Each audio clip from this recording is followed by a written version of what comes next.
সামনে দেখাচ্ছি দাঙ্গা এরিয়াগুলো।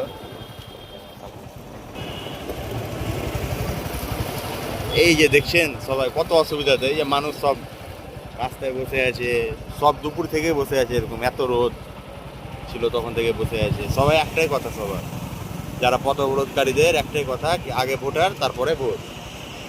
হ্যাঁ, আবার টায়ার পুরানো হচ্ছে রাস্তাতে, যাতে মানুষের একটা মানে গাড়ি টাড়ি নিয়ে যাওয়ার পর না ভাবে কেউ। এখানে আবার কি দাঙ্গা হচ্ছে একটু সামনে এগিয়ে গেলে বোঝা যাবে। ও এখান থেকে তো মনে হচ্ছে বাইকও যাওয়া যাবে না। না, রাইট সাইড দিয়ে চল আমরা।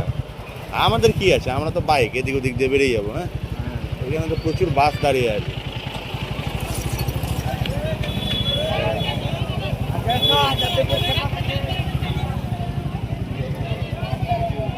রাস্তাতে খিচুড়ি বানানো হচ্ছে যাওয়ার সময়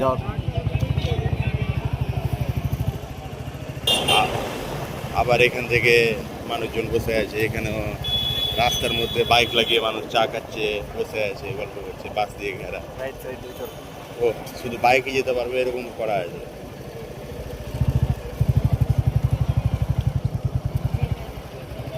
শুধু বাইকে যেতে পারবে এরকম ব্যবস্থা করা আছে।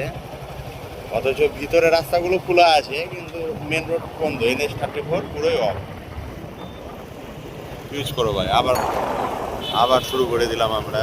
সামনে একটা গাড়ি প্রচুর ঝামেলা করে বেরিয়ে এসছে, ওখান থেকে যাচ্ছে, কিন্তু আর যেতে পারবে না। এই তো পুরোই তো জালালপুর, লকডাউন লেগে গেছে পুরো। এখানে তো পুরো ঝামেলা লেগে গেছে, BSF আর্মি সব দাঁড়িয়ে আছে, ওই বাইকও যাওয়া যাচ্ছে না। অনেক BSF এসছে। করুণ পরিস্থিতি মার্কেটে। ভোটারদের একটাই কথা, BSF গুলো সব অ্যাক্টিভ হয়ে গেছে। এদের একটাই কথা, আগে ভোটার তারপরে ভোট। ভোটার না ঠিক হলে ভোট হবে না, একটাই কথা।